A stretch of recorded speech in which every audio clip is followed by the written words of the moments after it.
I think one of the funniest things about myself personally is I have an intense personal fear of Jabba the Hutt that stems from the first time I watched Star Wars, because that's where Jabba the Hutt is from. I have a Hot Wheel in my pocket. It's a, doesn't say, but it's a Hot Wheel.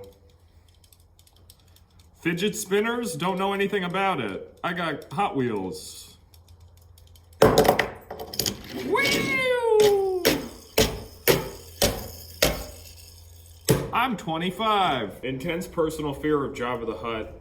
Star Wars in general is a big place where a lot of my phobias, like being trapped in a pit with a giant monster like I am right now with this dog, you know, in this bomb shelter.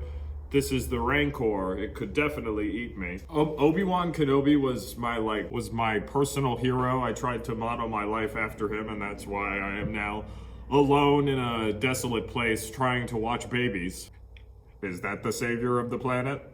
I gotta watch it, make sure that it survives, and make sure no clone troopers, except they're just stormtroopers at that point, because there's not really any clones. Or are there? Or are there a bunch of clones? Because those weird long-necked people made a bunch of fucking clones, and Count Dooku was like, hey, make a bunch of clones, man. And they were like, okay, sir, here's your clones. And Obi-Wan was like, hey, baby, what are all these clones doing here? And they're like, why do you talk like that? And they're like, oh, well, I talk like this, baby, because I'm Obi-Wan Kenobi, baby. I really wish Obi-Wan Kenobi talked like that the entire franchise. Like, I loved you, Anakin, baby. Why did you leave me, baby? I mean, I really like the idea that Obi-Wan's a secret alcoholic. Like, I love that.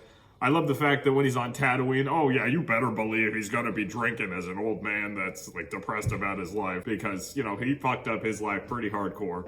I can relate, honestly. Intense personal fear of Jabba the Hutt, just because of how fat he is and just because of how viscous I bet he feels. Just like, ucha newa solo kita, kita wata, iwa toba, shibabo fotobo. Yeah, I can speak shit Huttonese. I mean, that's one thing I miss from the original films, the subtitles when Jabba's speaking, like I told you, Jabba, I'm doing the job. I did it for you, Jabba. You don't understand. You don't trust me? Why not? Han Solo was kind of breathless in every scene that he was in the original film. Like, what do you mean? I don't believe in no forced testicles. I don't know why I said testicles right there. Han Solo, personal hero of mine. I love him very muchly. I don't believe in no forced mumbo jumbo. Come here, princess. Let me kiss you on the face after you kissed your brother. And you kissed him twice in front of me, and then you were like, oh wait, no, he's my brother. And then it's like, wait, but you kissed him like twice, and it's really awkward. Why did you do that? And it's like, whatever, ha ha ha ha, don't mention that. Stop talking about that. Luke Skywalker was never like I never really related to Luke Skywalker, you know, the main hero of Star Wars. I was like, nah. I always related personally to Kit Fisto, the unsung hero of the Clone Wars. He's the best. He's one of those big guys with like the big alien tentacles on his head. That's like, and he's green. And like in Star Wars Clone Wars, you can see him in a sequence where he's like underwater. And he like collapses an entire droid army, and it's like the coolest shit ever. I mean, again, Star Wars The Clone Wars animated by Gendry Tartakovsky. It's not canon technically, because the Jedi can do way more shit than they should be able to. Like Mace Windu can take on an entire droid army on like Geonosis and be like, and they're all dead. If Jedis could do that just normally, that kind of would defeat the purpose of like fighting them, because they're superheroes. Technically, the series is considered like, it's like a tall tale told between people referring to the history of the Jedi. So like, it's fine. It's just not canon. There are some awesome clone battles in that are really cool and should be canon, because the clones take like sectors of like Geonosis.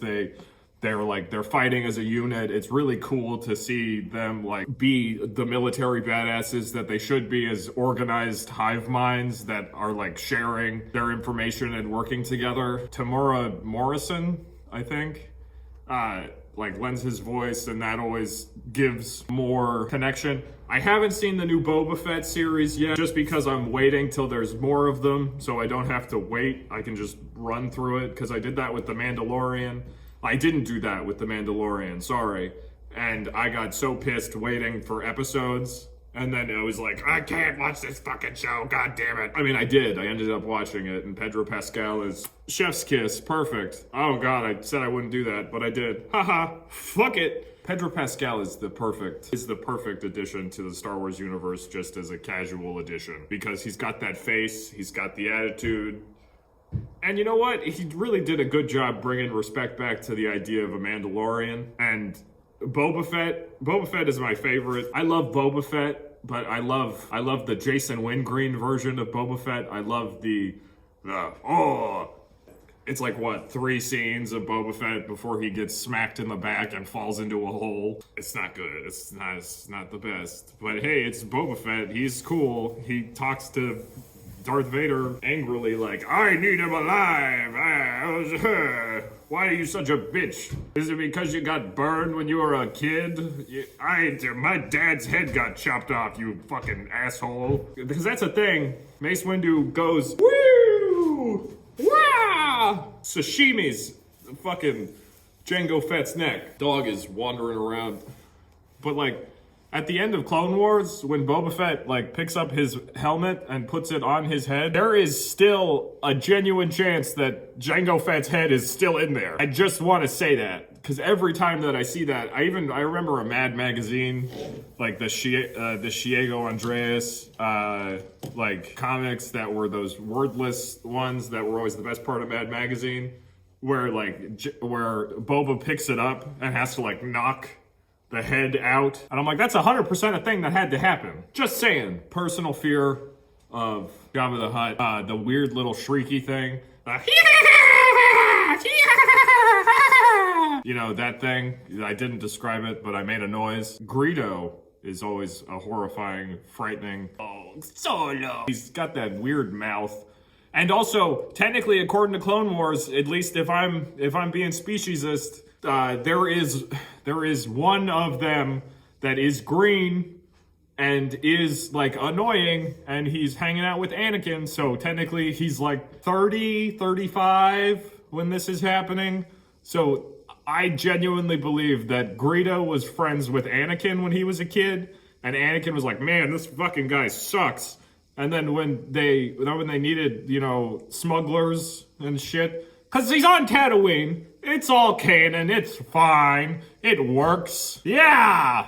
Okay, I'll talk to you later.